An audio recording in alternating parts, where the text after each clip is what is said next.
नमस्कार साथियों, physics warriors में आप सभी का स्वागत है। मैं हूं मुकेश कुमार और आप आज के क्लास अपने डाउट सेशन के क्लास में हैं, है ना। क्वेश्चन में आपको कहां कहां पर डाउट है, इससे रिलेटेड बात आज हम लोग करेंगे, है ना। सेशन को लाइक और सब्सक्राइब कर देना है और ज़्यादा से ज़्यादा शेयर भी करना है। देखिए दोस्तों, आज की क्लास जो है, जैसा कि कई स्टूडेंट ने मैसेज किया कि कैपेसिटर और कैपेसिटेंस ये सब में अंतर दिखाना है कि क्या होता क्या है ना। तो क्या कहते हैं कैपेसिटर, चलो देखते हैं। कैपेसिटर देखो, कैपेसिटर और कैपेसिटेंस दो बातें आज हम लोग करेंगे। तो कैपेसिटर इसको हिंदी में कहते हैं संधारित्र, है ना। क्या बोलते हैं इसको? संधारित्र। और एक होता है कैपेसिटेंस, ठीक है। कैपेसिटेंस को हम लोग हिंदी में क्या बोलते हैं? धारिता। कैपेसिटेंस जिसको क्या बोलते हैं हिंदी में? धारिता बोलते हैं, ठीक है। कैपेसिटेंस, ठीक है, और ये कैपेसिटर, दो चीजें। तो थोड़ा सा बस इसको ध्यान से समझना है कि ये चीजें है क्या।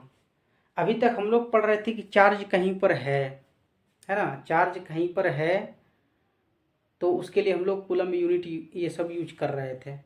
लेकिन अब क्या है कि उस चार्ज को रखने वाला बाल्टी, समझ लीजिए चार्ज को कोई रख रहा है। आप लोगों ने पंखा के बगल में देखा होगा, पंखे का बगल में, पंखे के साइड में जो है इस तरह का बना हुआ, यूँ समझ लीजिए कि इस तरह का बना हुआ जो है, और ये दो वायर निकला हुआ इस तरह से रहता है। कैपेसिटर देखे होंगे, है ना।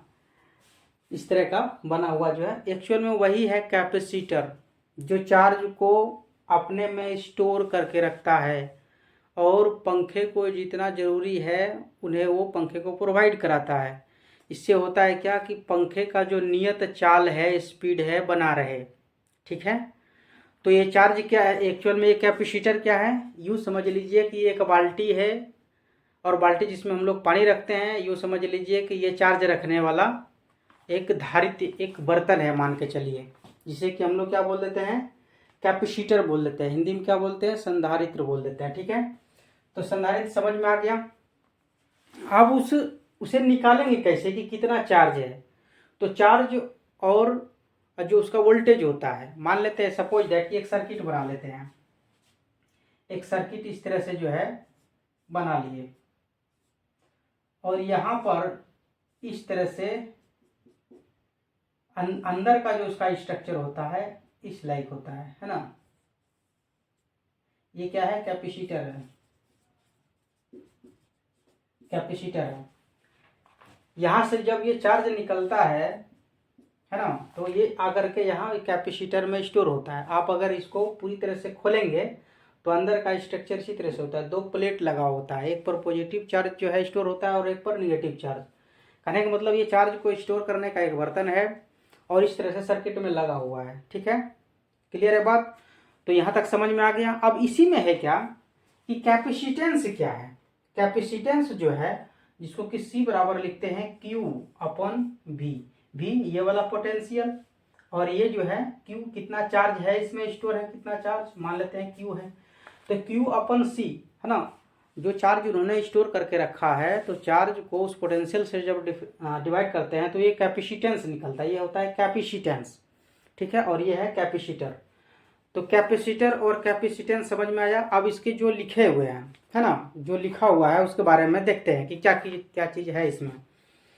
कह रहा है कि चालक के आवेश Q अथवा विभव, है ना, चालक के आवेश Q तथा विभव V के अनुपात को चालक की धारिता यानी कि C कहते हैं। क्या कहते हैं उसको? कैपेसिटेंस कहते हैं। ये हो गया कैपेसिटेंस, Q/V वो है कैपेसिटेंस। क्लियर बात? धारिता का एसआई मात्रक कूलम्ब वोल्ट। बिल्कुल देख लो, यहाँ पर ध्यान देना। इसके लिए क्या लिखेंगे? कूलम लिखेंगे। चार्ज के लिए कूलम ही लिखते हैं और ये क्या है? वोल्ट है। तो कूलम्ब पर वोल्ट ये कैपेसिटेंस हो गया, है ना। धारिता हो गया, हिंदी में क्या बोलते हैं इसको? धारिता। तो धारिता बराबर होता है आवेश अपन इलेक्ट्रिक पोटेंशियल, है ना, V। ठीक है, क्लियर है बात। तो ये कैपेसिटर और कैपेसिटेंस दोनों चीज़ें क्लियर हो गई। अब आगे बढ़ते हैं, इसका पॉइंट क्या है। सीजीएस इसका, हाँ, यूनिट देख लो, फैराड में लिखते हैं इसको। क्या किस में लिखते हैं? फैराड में। फैराड से जो है इसको लिखा है, तो इसका यूनिट क्या है? फैराड है। ध्यान देना, फैराड। फैराड जो है इलेक्ट्रिकल कैपेसिटेंस जो है उसका यूनिट होता है फैराड। ठीक है, फिर क्या है कि सीजीएस पद्धति में धारिता का मात्रक यानी कि कैपेसिटर का जो है कैपेसिटेंस जो निकालते हैं वो फैराड, स्थिर फैराड बोलते हैं उसको। क्या बोलते हैं? स्थिर फैराड। ध्यान दीजिए, क्या बोलेंगे सीजीएस में? सीजीएस में जो है उसके लिए लिखते हैं स्थिर फैराड। स्थिर फैराड याद रखना, स्थिर फैराड। क्या लिखेंगे? स्थिर फैराड। स्थिर फैराड। अगर कहीं पर लिखा हुआ है स्थिर फैराड तो इससे क्या निकालना, अर्थ निकालना है कि ये सीजीएस यूनिट है किसका? कैपेसिटेंस का। ये सी का यूनिट है। सी का 2 यूनिट हो गया, सी का 1 यूनिट तो हो गया स्थिर फैराड जो कि सीजीएस में है। सीजीएस में है। और एसआई यूनिट में क्या निकल के आएगा? एसआई में जो है ये फैराड निकल के आएगा। ठीक है, दोनों यूनिट को याद रखना है। सीजीएस में स्थिर फैराड और एसआई में फैराड होता है। ठीक है, एक फैराड में कितना स्थिर फैराड होगा? ध्यान दीजिए, एक फैराड में कितना स्थिर फैराड होगा? एक फैराड अगर कहीं पर लिखा हुआ है तो उतना बराबर होगा 9 × 10⁻11। ये जो हो गया फैराड हो गया। ये कौन सा हो जाएगा? स्थिर फैराड। स्थिर फैराड। क्लियर है बात? ये रिलेशन केवल ध्यान रखना है। धारिता Q अथवा V पर अलग अलग निर्भर नहीं करता, है ना। C दोनों पर अलग अलग निर्भर नहीं करता। ये किसका कहने का मतलब है कि जो ये कैपेसिटेंस है ये दोनों अलग अलग चीजें नहीं है। तो जैसे ही वोल्ट बढ़ाएंगे चार्ज बढ़ जाएगा।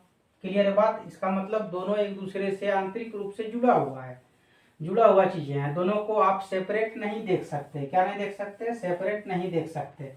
कहने का मतलब आप भी बढ़ाइए, यहां से देखिए, अगर ये सर्किट है और ये कैपेसिटर है ना, तो जैसे ही यहाँ पर भी बढ़ेगा, अगर भी को हम इंक्रीज करेंगे तो क्या होगा? ये यहाँ पर Q जो है ऑटोमेटिक क्या करेगा? राइज कर जाएगा। मतलब दोनों अलग अलग चीजें नहीं है। भी को घटाएंगे चार्ज घट जाएगा। क्लियर है बात? तो दोनों एक दूसरे से क्या है? आंतरिक रूप से संबंधित है, अलग अलग यूनिट नहीं है। तो क्लियर है बात? क्या बोला गया कि Q अथवा V पर अलग अलग निर्भर नहीं करता। ये C जो है ये क्या है? दोनों आंतरिक रूप से जुड़ा हुआ है। ठीक है, अब है कि इसमें ये संधारित्र कहेंगे किसको? देखो, अब देखो किताबी बातें कर लेते हैं। हालांकि संधारित्र तो हमने समझा ही दिया कैपेसिटर होता क्या है। कह रहा कि संधारित्र वह यंत्र है जो विद्युत ऊर्जा को संग्रहित रखता है। अभी तो कहा हमने कि चार्ज को स्टोर करके रख रहा है, वही तो कैपेसिटर है। और चार्ज को स्टोर करके रखने का मतलब क्या? वो विद्युत ऊर्जा ही तो है, ऊर्जा को ही तो संग्रहित करके रख रहा है ना। इलेक्ट्रिकल एनर्जी को स्टोर करके रख रहा है ना। क्लियर है बात? श्रेणी क्रम में अब देखो कि यही कैपेसिटर इस तरीके से है, इस तरीके से मान लेते हैं, छोटा छोटा बना लेते हैं। और इसको जब हम श्रेणी क्रम में इस तरह से जोड़ते जाएंगे, इस तरह से श्रेणी क्रम में जुड़ेगा। अगर इस तरह से जुड़ा हुआ है तो इसके लिए क्या, ये मान लेते हैं C1 है, ये C2 है। और कोई होता है कि पैरेलली जुड़ा हुआ है, मान लेते हैं कि एक इस तरह से जुड़ा हुआ है। ठीक है, और ये यहां पर बैटरी से जुड़ गया। ये C1 और ये C2। ध्यान देना, ये भी वोल्ट पे है। तो इसमें क्या लिखेंगे? जब ये श्रेणी क्रम में होगा तो उल्टा चलता है। इसमें देखो, श्रेणी क्रम में तो 1/C इक्विवेलेंट अगर निकालना है तो ये क्या हो जाएगा? 1/C1 + 1/C2 ये चलता है इसमें, है ना। इसके लिए क्या करते हैं, ये श्रेणी क्रम में जो है पैरेलल वाला सिचुएशन लगता है, जो हम लोगों ने रेसिस्टेंस में देखा था। यहाँ पर उल्टा चलता है। ठीक है, और इसमें क्या होगा? डायरेक्ट ऐड हो जाएगा। इसमें जो C होगा, मान लेते हैं इक्विवेलेंट अगर निकालना हो तो ये हो जाएगा C1 + C2। ठीक है, एक ही वोल्ट पे है इसलिए दोनों का इस तरह से ऐड कर लेते हैं। अनलिमिटेड हो प्लस करते जाइए, जितना भी होगा पैरेलल में सब जुड़ जाएगा, और सीरीज में 1 बाय करके सब जुड़ते चले जाएगा, अनलिमिटेड। क्लियर है बात? तो ये हो गया कौन सी, ये हो गया समांतर क्रम में संधारित्र का। क्लियर है बात? ये यहाँ पर इतने सा दिया हुआ है, ठीक है। तो आपको कुल मिला के याद रखना है कि ये जो कैपेसिटर है एक बर्तन की तरह है जो चार्ज को स्टोर करके रखा होता है, या यूँ कहें कि इलेक्ट्रिकल एनर्जी को स्टोर करके रखा होता है। किसके लिए? ताकि पंखे जैसी युक्ति हो तो उसको एक रेगुलरिटी बेस्ड पर चार्ज प्रोवाइड कराते रहे, ताकि पंखे की एक स्पीड बना रहे। आप देखते होंगे कि कैपेसिटर का कैपेसिटी अगर कम होता है, मतलब कैपेसिटेंस अगर कम होता है, तो पंखा धीरे धीरे मूव करता है। ला करके दूसरा नया वाला बदल दिए आप जैसे ही कैपेसिटर को, देखिए उसका स्पीड तेज हो जाता है ना। तो कैपेसिटर जो है क्या करता है, ये चार्ज प्रोवाइड कराता है, इलेक्ट्रिकल एनर्जी प्रोवाइड कराता है, रेगुलेटरी बेस्ड पे कराता है, इस वजह से पंखे की जो है स्पीड बनी होती है। और ये कैपेसिटर ऐसा नहीं है कि केवल पंखा में ही लगता है, बहुत सारे इलेक्ट्रिकल एप्लियंसेस हैं जिसमें कि इसका उपयोग किया जाता है, ठीक है। तो उम्मीद करते हैं कि ये कैपेसिटर और कैपेसिटेंस जो है आपको याद हो गया होगा, ठीक है। फैराड और स्थिर फैराड, इसके यूनिट को याद रखना है, सी से रिप्रेजेंट करते हैं, है ना। और क्यू ओपन भी होता है, इसका यूनिट में आपने देख ही लिया कि कूलम्ब पर वोल्ट होता है, इसी को फैराड बोलते हैं, और उसी का सीजीएस यूनिट में स्थिर फैराड बोलते हैं। क्लियर बात? आप इतना सा ध्यान रखिए। अब देखिए नेक्स्ट चैप्टर जो डाउट का है वो है क्या, कि विद्युत क्षेत्र की तीव्रता, है ना। जैसा कि मैं क्वेश्चन सोल्व करा रहा हूँ और सीरियली चल रहा है, इसमें है क्या कि what do you mean by intensity of electric field, और इसके एसआई यूनिट के बारे में बात करनी है, ठीक है। इसी को देखो 3 तरीके से पूछा गया है। क्या करा है कि विद्युत क्षेत्र की तीव्रता से क्या समझते हैं, इसका एसआई मात्रक लिखिए, या विद्युत क्षेत्र की परिभाषा दें और एसआई मात्रक लिखिए, या विद्युत क्षेत्र सामर्थ्य की परिभाषा दें, सदिश है या अदिश है, ऐसा करके, है ना। तो define electric field strength, is it a vector और स्केलर, इसके बारे में ध्यान से देखना।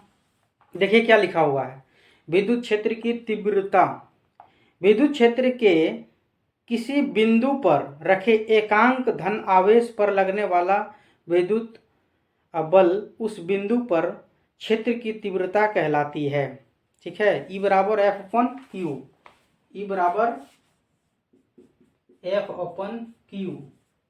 ये जो एफ अपन क्यू है उसमें इस पर फोर्स लग रहा है, फोर्स क्या लग रहा है, कोई चार्ज पर, ये जो है चार्ज पर जो है फोर्स, मान लेते हैं कि ये इलेक्ट्रिक फील्ड है और फोर्स जो है दिया गया है कि एफ फोर्स लग रहा है, ये चार्ज जो है किस पर, ये क्यू चार्ज पर लग रहा है। तो जो इलेक्ट्रिक फील्ड होगा E बराबर होगा वो एफ अपन क्यू होगा। या ऐसे समझ लीजिए कि मान लेते हैं कि कोई चार्ज है यहाँ पर, एक दूसरा चार्ज है, तो इसके लिए क्या लिखते हैं, के Q1 Q2 upon are square, ये होता है एफ जो फोर्स लगता है। इसके इतना ही अपन किस चार्ज पर लग रहा है फोर्स, तो क्या करेंगे, ये फोर्स यानी कि एफ अपन ये क्यू जो चार्ज रहेगा, मान लेते हैं क्यू पर निकालना है, ये Q1 है ये Q2 है। अगर मैं कहूँ कि Q2 पे क्या फोर्स लग रहा है, तो Q2 से ही डिवाइड कर देंगे, है ना, Q2 से डिवाइड कर देंगे। अगर कहेंगे कि Q1 पे को कितना फोर्स लग रहा है, इसका इलेक्ट्रिक फील्ड, इसकी इलेक्ट्रिक फील्ड कितना है, तो इससे डिवाइड कर देंगे। इसकी इलेक्ट्रिक फील्ड कितना है, तो इससे जो है डिवाइड कर देंगे। कहने का मतलब जिस पर फोर्स लगेगा उससे डिवाइड कर देंगे तो निकल जाएगा इलेक्ट्रिक फील्ड, सीधी सी बात है। इसकी वजह से क्या हो जाएगा इलेक्ट्रिक फील्ड, तो कहेंगे के Q1 अपन आर स्क्वायर, है ना। ऐसा क्यों, क्योंकि Q2 पर लग रहा था तो Q2 से डिवाइड कर दिए इसको, तो आ गया इतना सा, है ना। वही चीज जो है यहाँ पर लिखा गया है। तो एफ अपन क्यू अगर करते हैं तो इलेक्ट्रिक फील्ड निकल जाता है, ये चीजें यहाँ पर दी गई है। एफ क्या है, विद्युत बल है, क्यू क्या है, धनावेश है, यह एक सदिश राशि है। देखिए डायरेक्शन दिखाए हुए हैं इसमें, बिल्कुल डायरेक्शन जो है पॉजिटिव से निगेटिव की तरफ होता है। तो यह एक सदिश राशि है। इसका एसआई मात्रक क्या होगा, तो ये न्यूटन पर कूलम्ब होता है। देखो इसके लिए क्या लिखेंगे, एफ के लिए क्या लिखेंगे, न्यूटन लिखेंगे, फोर्स का न्यूटन होता है, और ये क्या है, कूलम्ब है, ठीक है। तो क्या हो गया, न्यूटन पर कूलम्ब इलेक्ट्रिक फील्ड का यहाँ पर मात्रक। तो वही कहा था, देखो तीनों क्वेश्चन में मात्रक के लिए लिखा था। तो एसआई मात्रक क्या हो गया, न्यूटन पर कूलम्ब। या इसी को क्या कह दिया, वोल्ट पर मीटर, वोल्ट पर मीटर, ये सारी चीजें हैं। न्यूटन पर कूलम और वोल्ट पर मीटर, वोल्ट पर मीटर, ठीक है, क्योंकि VQ होता है ना इसके लिए। अच्छा, तो ये चीज क्लियर हो गया कि विद्युत क्षेत्र की तीव्रता क्या होता है, F/Q, है ना। जितना फोर्स लग रहा था, जिस चार्ज पे लग रहा था उससे डिवाइड करते हैं, है ना, तो ये निकल जाता है इलेक्ट्रिक फील्ड। न्यूटन पर कूलम जो है ये हो गया। अच्छा, अब जो है नेक्स्ट क्वेश्चन देखिए, 12th नंबर का क्वेश्चन। ये क्या चीजें हैं, ये कह रहा है कि विद्युत क्षेत्र का बल रेखाएं खींचें दो समान बिंदु आवेश के संकाय के कारण, समान बिंदु है अगर, है ना। Draw lines of force of electric field due to a system of two equal point charges. दो इक्वल पॉइंट चार्जेस की वजह से इलेक्ट्रिक फील्ड लाइन किस तरह की बनेगी, है ना, उसको दिखाने के लिए कहा जा रहा है।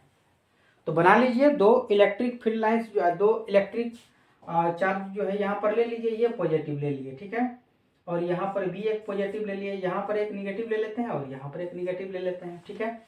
तो अब ध्यान दीजिए, अगर इसके बीच में हम एक लाइन बना लेते हैं, काल्पनिक लाइन, ध्यान देना, इसकी लाइन क्या होगा, इसकी वजह से देखो यहाँ पर जो दिया गया है इसका फील्ड लाइन कैसे निकलेगा, इस तरह से निकलेगा बाहर की तरफ, ठीक है, और इसके वजह से भी जो है बाहर की तरफ निकलेगा। लेकिन यहाँ पर क्या होगा, ये जाना था इसको इधर, लेकिन यहाँ पर क्या होगा, ये इलेक्ट्रिक फोर्स लाइन जो है इस पर फोर्स लगाएगा तो ये टेढ़ हो जाएगा, है ना, मतलब ये झुक जाएगा, कह सकते हैं बेंट कर जाएगा। ये जाना था इधर, लेकिन ये फील्ड लाइन इधर से इधर की आ रहा था तो ये फोर्स लगा दिया इसके ऊपर, ये इधर हो गया, इसे मोड़ दिया इसको, है ना, क्या कर दिया, थोड़ा बेंट कर दिया। और यहाँ पर इसको भी, ये इसको बेंट किया है तो इसको भी तो बेंट करेगा ये, है ना। तो इस तरह का स्ट्रक्चर बन जाता है, मतलब इसके जो इलेक्ट्रिक फील्ड लाइंस हैं ये इसके इलेक्ट्रिक फील्ड लाइन पर फोर्स लगा करके उन्हें जो क्या करेगा कि इस डायरेक्शन में जो फोर्स लाइन आ रहा था उसको बेंड कर देगा, ठीक है, क्लियर है बात। ये देखो, ये केस हो गया फर्स्ट, जब पॉजिटिव चार्ज लिए तब ऐसा हुआ, ठीक है, जब पॉजिटिव चार्ज लिए तब ऐसा हुआ। और इसी में कह रहा है कि जब निगेटिव चार्ज लेंगे तो क्या होगा, ये है निगेटिव चार्ज, यहाँ पर एक काल्पनिक लाइन बना लो, ठीक है। इसमें क्या होता है, इसमें इस तरह से आता है ना, इलेक्ट्रिक फोर्स सप्लाई क्या होता है, इसमें आता है बाहर से। तो अगर ऐसा हो रहा है तो इसमें क्या करेगा, ये लाइन जो है इस तरीके से जो है हो जाएगा आकर के, है ना, क्योंकि ये लाइन और ये लाइन एक दूसरे को पुश करेगा। तो जैसे ही पुश करेगा तो क्या होगा, इस तरह से बेंट कर जाएगा। ध्यान दीजिए, देखिए इस तरह से बेंट कर गया। आना था किस तरह से, आना था सीधे, इस तरह से आता, ऐसे आता, है ना, इस तरह से सीधी रेखा में आता, इधर से भी आता तो सीधी रेखा में आता, पर ये चूंकि दोनों एक ही जगह पे है इसलिए फोर्स ऑफ लाइन क्या करेगा, एक दूसरे को बेंड कर देगा। ये इसको इधर बेंड कर दे रहा है और ये जो है इसको इस डायरेक्शन में बेंड कर दे रहा है, ठीक है। ये केस हो गया दूसरा। तो ये जो पॉजिटिव चार्ज है और निगेटिव चार्ज है, ये दोनों का जो है अलग अलग केस हमने देख लिया, क्योंकि यहाँ पर क्वेश्चन दिया हुआ था कि draw lines of forces of electric field due to a system of two equal and point charges, equal और point charges, equal and point charges, ठीक है, क्लियर हो गई बात।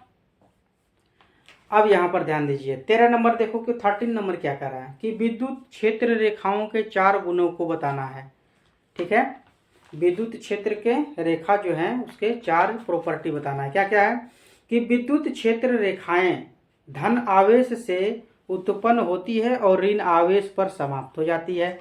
कई बार मैंने बताया है, ये रहा पॉजिटिव चार्ज, ये रहा निगेटिव चार्ज, तो यहाँ से निकल करके इस पर क्या होगा, खत्म हो जाएगा, है ना, इस पर जो है निकल करके यहाँ पर आकर के खत्म हो जाता है। क्लियर है बात, इस तरीके से। एक तो ये हो गया। दूसरा, कहने का मतलब ये सर्कुलर नहीं बनाता है ना, सर्कुलर क्या होता है, नहीं बनाता। ये देखिए निगेटिव चार्ज है यहाँ पर, ये क्या है, निगेटिव चार्ज है एक। हाँ, तो हम लोगों ने देखा कि एक जो है पॉजिटिव चार्ज है और एक निगेटिव चार्ज है। यहाँ पर देख लीजिए, एक निगेटिव चार्ज है और एक पॉजिटिव चार्ज है। पॉजिटिव से निगेटिव पर आकर के खत्म हो जा रहा है, ये सर्कुलर लूप नहीं बना रहा है, मतलब यहाँ से इधर नहीं आ रहा है, ठीक है। दूसरा प्रॉपर्टी क्या है, दूसरा कह रहा है कि विद्युत क्षेत्र रेखाएं बंद लूप नहीं बनाती। वही तो मैंने अभी कहा कि ये यहाँ से पॉजिटिव से आकर के निगेटिव पे खत्म हो गया, बंद लूप नहीं बनाया, इस तरह से जो है बंद लूप नहीं बनाया, है ना, जो कि मैग्नेट में बनता है ना, चुंबक में बनता है। ठीक है, क्लियर है बात। विद्युत क्षेत्र रेखाएं एक दूसरे को नहीं काटती, बिल्कुल नहीं काटती है। देखो यहाँ से ये चलेगा तो यहाँ पर खत्म होगा, एक दूसरे को काटेगा नहीं, ऐसे काटेगा नहीं। ठीक है, क्योंकि अगर काट दिया, काट देने के बाद क्या होगा, इस जगह पर जब आएंगे तो निगेटिव डायरेक्शन तक जाने के लिए रास्ता भूल जाएंगे, मतलब दो दिशा हो जाएगा, है ना। और इलेक्ट्रिक फील्ड लाइंस का दो दिशा जो है पॉसिबल नहीं है। मान के चलिए आप यहाँ आ गए, अब इधर जाना है या इधर जाना है, अगर दो दिशाएं हैं तो ये यहाँ पर आने के लिए ये दो दिशाएं पॉसिबल नहीं है ना। पॉजिटिव से निगेटिव पर आने के लिए एक ही दिशा जो है होनी चाहिए, इसलिए ये क्रॉस नहीं कर सकता, है ना। ठीक है, क्या करेगा, ये एक दूसरे से जो है निकल करके यहाँ आकर के स्वतंत्र रूप से एक दूसरे को बिना काटे क्या करके एंड कर जाता है। ठीक है, विद्युत क्षेत्र रेखाओं का पास पास होना विद्युत क्षेत्र की प्रबलता को प्रदर्शित करता है। बात समझिए, क्या कह रहा है कि अगर ये लाइन बहुत पास पास है, ठीक है, बहुत पास पास है, मतलब चार्ज पर जोरों का झटका लगेगा, मतलब चार्ज पर जो है ज़्यादा फोर्स जो है ऑब्जर्व किया जाएगा। अगर ये इलेक्ट्रिक फील्ड लाइन बहुत ज़्यादा की संख्या में है, मतलब चार्ज जो है ज़्यादा है, और उस वजह से जो है मैग्नेटिक फील्ड लाइन जो है वो भी क्या है, ज़्यादा होगा, और ज़्यादा फोर्स जो है ऑब्जर्व किया जाएगा। मतलब अगर इस जगह पर कोई चार्ज अगर रख देते हैं तो ये क्या करेगा, बहुत तेज गति से इधर जो है उसको पुश करेगा, है ना। पॉजिटिव चार्ज है तो बहुत तेज गति से, अगर इसी जगह पर कम इलेक्ट्रिक फील्ड लाइंस होता तो इसको धीरे से पुश करता, लेकिन ज़्यादा हो गया तो बहुत तेज का झटका लगेगा, है ना, फोर्स जो है वो ज़्यादा हो जाता है। ठीक है, क्लियर है बात। तेरे तो 13 नंबर क्लियर हो गया। Right the 4 properties of electric lines of field, तो 4 प्रॉपर्टी इसमें हो गया। क्या क्या हो गया, तो एक तो धन आवेश से उत्पन्न होती है और ऋण आवेश पे खत्म हो जाती है, पहली बात। दूसरी बात, विद्युत क्षेत्र रेखाएं बंद लूप नहीं बनाती है, जैसे कि मैग्नेट बनाता है, ये नहीं बनाती है। तीसरी बात, विद्युत क्षेत्र रेखाएं एक दूसरे को नहीं काटती है, बिल्कुल नहीं काटती है, काटेगी दो दिशा हो जाएगा, भटक जाएगा चार्ज, किधर जाना है नहीं जाना है, पूरा साइंस का रूल ही गड़बड़ा देगा, है ना। पूरा साइंस का जो रूल है वो यहाँ पर फॉलो नहीं होने लगेगा। ठीक है, फिर क्या है, विद्युत क्षेत्र रेखाओं का पास पास होना इसकी प्रबलता को दर्शाता है ना। अगर विरल होगा तो कम फोर्स लगेगा, सघन हो गया मतलब मजबूत हो गया, ज़्यादा फोर्स लगेगा, ये चीज़ें हैं। चलिए 14 नंबर देखिए, विद्युत क्षेत्र रेखाएं अथवा विद्युत बल रेखाओं को परिभाषित करना है कि ये रेखा है क्या क्या, है ना। ये जो बल रेखाएं जो हमने लिखी है ना, तो ये इसको बताना है, परिभाषित करना है। तो ध्यान से देखिएगा कि एक्चुअल में ये है क्या, क्या क्या बताना चाह रहे हैं, है ना, इसमें क्या चीज़ें बताई जा रही है।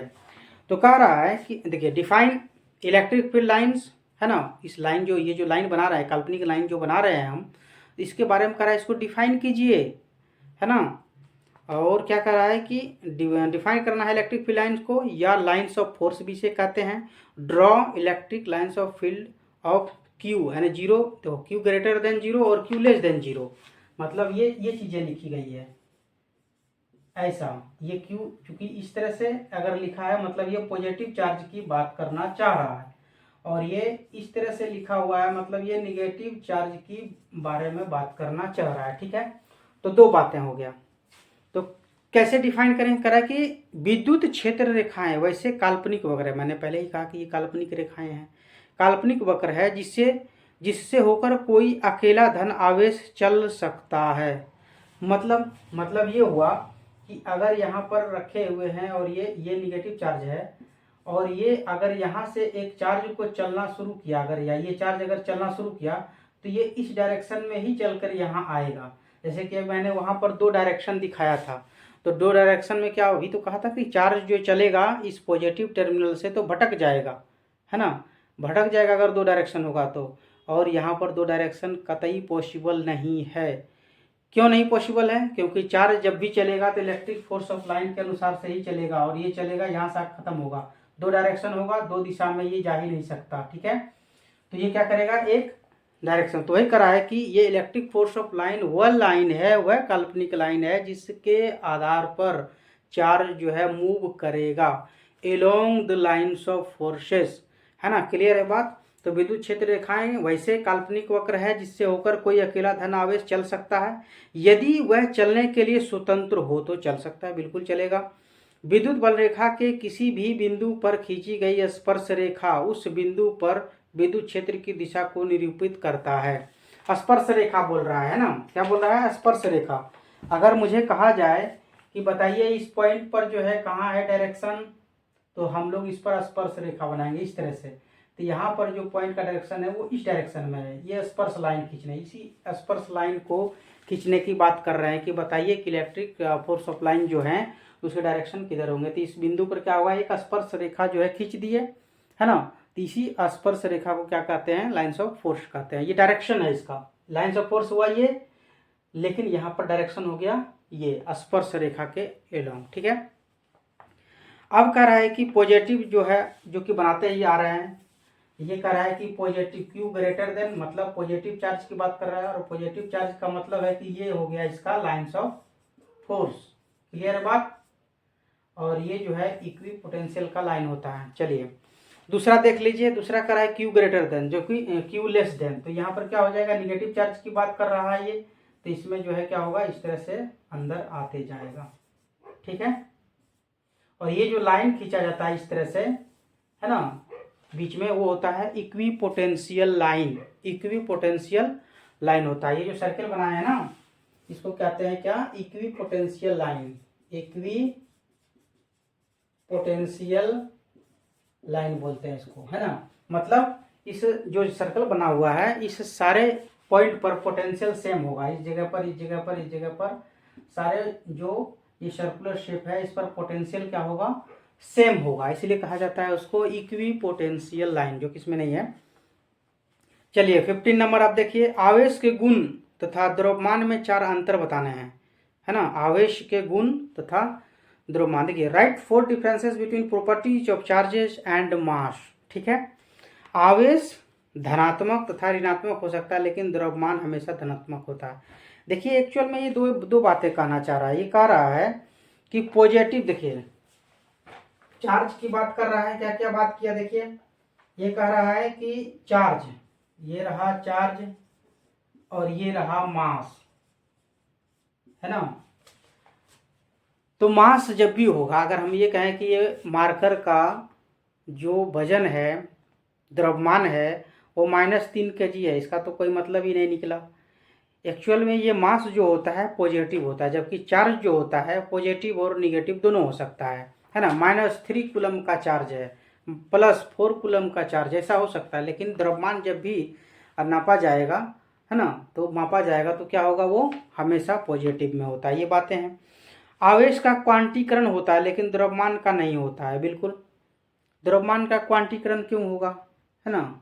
द्रव्यमान का जो बस नंबर में जो है रिप्रेजेंट कर दिया जाता है, लेकिन इसका क्वांटीकरण होता है। क्वांटीकरण का मतलब पूर्ण संख्या जो है रिप्रेजेंट किया जाता है, पूर्ण संख्या, ±NE।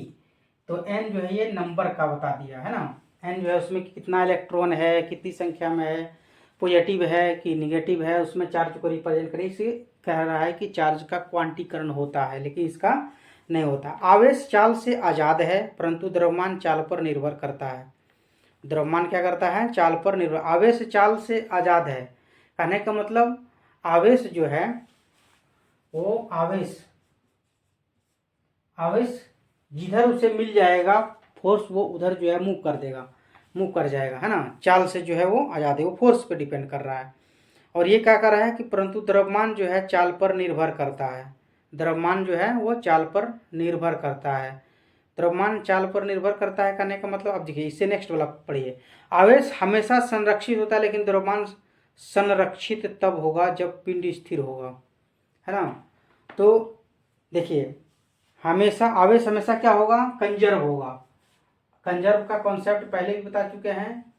कंजर्व होगा, आवेश जो है हमेशा क्या होगा, कंजर्व होगा, संरक्षित होगा, है ना। 2 कूलम है तो 2 ही कूलम रहेगा। लेकिन मास जब तक स्थिर है तो वो मास क्या रहेगा, संरक्षित रहेगा। तो ये हो गया कौन चीज, संरक्षित और संरक्षित। ये द्रव्यमान हमेशा, द्रव्यमान जो है संरक्षित तब होगा जब पिंड स्थिर होगा। पिंड स्थिर है, 5 kg है, 4 kg है, जो है वो चीज़ें रहेगा। लेकिन वही चार्ज जब बहुत ज़्यादा, जब ये द्रव्यमान बहुत गति में आ जाता है तो वही जो है पढ़ेंगे आप लोग, एटॉमिक एनर्जी में वो कन्वर्ट होता है, किस तरह से जो है मास का कन्वर्जन होता है। E बराबर mc² इससे बोलते हैं ना, E बराबर mc²। ये m जो है एक्चुअल में द्रव्यमान है। तो ये द्रव्यमान का क्या होता है ना कि इसमें चेंजिंग आते जाता है। ये आगे की बात है जो कि समझाएंगे। हो सकता है कि एटॉमिक एनर्जी वाले में ये आ जाए। मतलब E बराबर mc² इसलिए मैंने कहा क्योंकि ये मास का कन्वर्जन होता है ना, मास एनर्जी में कन्वर्ट हो जाता है। लेकिन यहाँ पर कह रहा है कि द्रव्यमान जब तक संरक्षित है, स्थिर है, तभी वो संरक्षित है। बहुत ज़्यादा स्पीड हो जाएगा, बहुत ज़्यादा अगर उसमें बदलाव होगा, है ना, तो वो एनर्जी में कन्वर्ट भी हो सकता है। हाँ, आवेश चाल से आज़ाद होता है, परंतु द्रव्यमान चाल पर निर्भर करता है। द्रव्यमान जो है चाल पर, अभी भी कहा हमने कि द्रव्यमान जो है चाल पर मतलब वो कन्वर्जन होगा। स्पेस टेक्नोलॉजी में ये चीज़ें जो है देखी जाती है। ठीक है, अभी आपको केवल याद रखनी है। चलिए अब 16 नंबर देख लीजिए, क्या है कि 2 विद्युत बल रेखाएं एक दूसरे को नहीं काटती है, क्यों? क्या समविभव सतहें एक दूसरे को काट सकती है? देखिए यहाँ पर दे दिया इक्विपोटेंशियल सरफेस। इक्विपोटेंशियल सरफेस भी एक दूसरे को नहीं काटती है। यहाँ पर इक्विपोटेंशियल अलग होगा, यहाँ पर अलग होगा, है ना। ये इक्विपोटेंशियल सरफेस भी एक दूसरे को नहीं काटती है। इक्विपोटेंशियल सरफेस को लाइन्स ऑफ फोर्स काट सकती है। देखिए लाइन्स ऑफ फोर्स इससे निकल रहा था और ये इक्विपोटेंशियल सरफेस को इस बिंदु पर जो है 90 डिग्री पर ये कट कर रहा था, है ना, कट कर रहा है ना। यहाँ से निकला और ये इक्विपोटेंशियल सरफेस पे जाकर के टच किया। समझिए क्या है कि विद्युत क्षेत्र रेखा के बिंदु पर खींचा गया, विद्युत क्षेत्र रेखा के बिंदु पर खींचा गया स्पर्श रेखा विद्युत क्षेत्र की तीव्रता की दिशा को बतलाता है। स्पर्श रेखा के बारे में अभी बताए हैं, दिशा को दर्शाती है। यदि बल रेखाएं एक दूसरे को काटेंगे तो विद्युत क्षेत्र की तीव्रता की 2 दिशाएं प्राप्त होगी, जो कि संभव नहीं है। जैसा कि हम जानते हैं कि समविभव सतहें हमेशा विद्युत क्षेत्र रेखा के लंबवत होती है, इसलिए सभी समविभव सतहें आपस में समांतर होगी।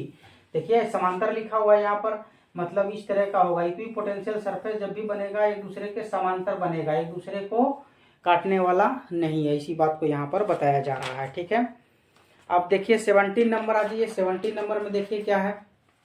ठीक है, कह रहा है कि what is an electric dipole, give its example. कई बार हमने पढ़ाया है ना, इलेक्ट्रिक डायपोल का कई सारा जो है एग्जाम्पल भी मैंने दिया था पहले भी, है ना, प्रीवियस क्लास में। ये सारी चीज़ें क्लियर हो गई है कि डायपोल जो है किस तरह से होता है। पॉजिटिव और निगेटिव चार्जेज का एक स्पेशल सेटअप जो एक दूसरे को बांधे रखता है, वही होता है डायपोल। ठीक है, तो जैसे कि मान लेते हैं कि HCl का एक मॉलिक्यूल ले लेते हैं। HCl का एक मॉलिक्यूल लिए हुए हैं, तो ये H+ और Cl- जो है एक दूसरे से बंधा होता है ना।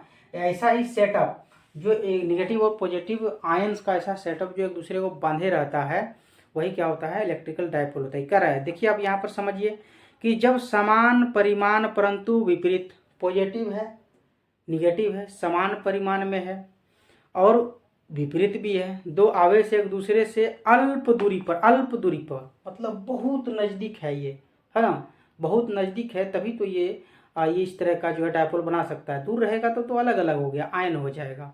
ये नज़दीक है, बंधा हुआ है एक फोर्स से। तो ऐसा जब सेटअप हो तो आवेशों का यह निकाय विद्युत द्विध्रुव कहलाता है। ठीक है, इलेक्ट्रिक डायपोल कहलाता है। ठीक है, एग्जाम्पल में HCl का ले लिए हैं। इस तरह का मैंने 5-6 एग्जाम्पल जो है अपने जो थ्योरी क्लास में जो है दिए थे उसमें लिए थे। ठीक है, CO है यहाँ पर, इसके बारे में भी है, CO है ना, C+ और O- का, ये भी सेटअप उसी तरीके का है डायपोल का ये। ठीक है, क्लियर हो गया बात। अब यहाँ पर ये जो है कार्बन मोनोऑक्साइड का है CO। विद्युत द्विध्रुव आघूर्ण क्या होता है, इसके SI मात्रक P के बारे में बता रहा है ना, जो कि बताए भी हैं पहले भी। P पर बहुत सारे जो है लंबी क्लास हो चुका है और बहुत डिटेल से मैंने पढ़ाया भी है इलेक्ट्रिक डायपोल मूवमेंट के बारे में। तो चलिए यहाँ पर देखते हैं कि किताब क्या कहती है। कह रहा है कि विद्युत द्विध्रुव के किसी एक आवेश के परिमाण तथा दोनों आवेशों के बीच की दूरी के गुणनफल को विद्युत द्विध्रुव का आघूर्ण कहते हैं, है ना। Q बराबर 2L जो है बताए थे, सारा चीज़ें बता चुके हैं। इसे P से जो है डिनोट करते द्वारा सूचित करते हैं। यह एक सदिश राशि है बिल्कुल, और इसका एसआई मात्रक कूलम्ब मीटर होता है, ठीक है, कूलम्ब मीटर होता है। P बराबर Q इंटू 2L ऐसे करके लिखते थे। कूलम्ब मीटर, कूलम्ब हो गया चार्ज का, L लोग इसका मीटर होता है, तो कूलम्ब मीटर जो है इसका क्या हो गया, मात्रक हो गया, ठीक है, कूलम्ब मीटर एसआई मात्रक।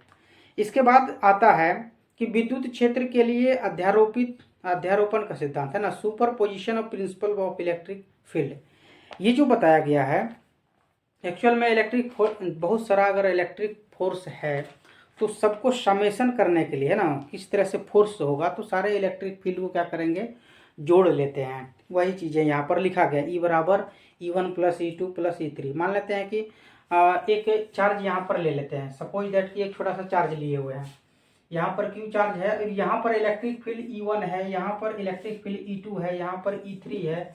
अगर इस तरह का बहुत सारा इलेक्ट्रिक फील्ड है तो इस पर जो फोर्स जनरेट होगा ना, जो इलेक्ट्रिक फील्ड होगा परिणामी E इक्विवेलेंट जो होगा वो सबको जोड़ लिया जाएगा, E1 प्लस E2, और इस तरह से जो है अनलिमिटेड जोड़ लिया जाएगा, ज़्यादा कुछ नहीं है ना। तो कह रहा है बिंदु P पर कुल विद्युत क्षेत्र जो है E बराबर E1 plus E2 plus E3 जितना होगा अनलिमिटेड इसमें किया जा सकता है। क्लियर हो गई बात या कोई दिक्कत है? इसके बाद आता है 20 नंबर, देखिए इलेक्ट्रिक फ्लक्स का। इलेक्ट्रिक फ्लक्स की बात यहाँ पर किया जा रहा है। क्या है ये, देखिए इलेक्ट्रिक फील्ड लाइन्स है, और उस लाइन्स में एक स्पेशल कोई एरिया रख दिए हैं, और उससे जो इलेक्ट्रिक फोर्स लाइन पास कर रहा है उसी को बस जो है कैलकुलेट कर लेते हैं। और उसके लिए क्या दिया गया है, देखिए मान लेते हैं कि ये इलेक्ट्रिक फील्ड लाइन है इस तरह से, और यहाँ पर हमने कुछ बना दिया, मान लेते हैं इसका एरिया A है, तो और ये इलेक्ट्रिक फील्ड E है ना, E है। यहाँ पर क्या हो जाएगा, इसको देखो D फाई से डिनोट कर दिए, तो E और ये एरिया E और A निकाल लेते हैं, E और A करके, ठीक है। इसमें जो है अच्छे से क्लास लिए हुए हैं, प्रीवियस क्लासेस में देख सकते हैं आप लोग, बहुत डिटेल से मैंने डिफरेंट डायग्राम बना करके जो है समझाया हुआ है। कह रहा है कि विद्युत क्षेत्र में स्थित एक काल्पनिक पृष्ठ लिए हैं यहाँ पर। कह रहा है कि काल्पनिक पृष्ठ से गुजरने वाली विद्युत बल रेखाओं की संख्या को विद्युत फ्लक्स कहते हैं, और इसे फाई के द्वारा जो है डिनोट किया जाता है, ठीक है। एक अदिश राशि है ये, बिल्कुल कहीं पर कोई डायरेक्शन की बात ही नहीं हुआ है ना। तो इलेक्ट्रिक फ्लक्स जो है अदिश राशि है। ये सारी चीज़ें हो गया है, हाँ। और ये जो निकालते हैं हम लोग फ्लक्स, ये बंद सरफेस के लिए होता है। इसके बाद अगर बात करें तो इसका वोल्ट मीटर जो है, वोल्ट मीटर देखो, इलेक्ट्रिक फील्ड, ये वोल्ट मीटर, ये दोनों को जो है करके क्या निकलता है, वोल्ट मीटर। एसआई मात्रक किसका होता है, वोल्ट मीटर होता है, ठीक है, एसआई मात्रक वोल्ट मीटर। इसके बाद आई थिंक इट्स ओवर, है ना। इसके बाद जो है नेक्स्ट क्लास में देखा जाएगा। तो हम लोगों ने देखा कि किस किस तरह से जो है परिणामी जो इलेक्ट्रिक फील्ड होता है उसके कैसे निकलते हैं, एक यूनिट चार्ज पर किस तरह से फोर्स लगता है, इलेक्ट्रिक लाइन्स ऑफ फोर्स किस तरह से होता है, एक डायपोल मोमेंट का सेटअप किस तरह से बनता है, ये सारी चीज़ें जो है देख लिए हैं।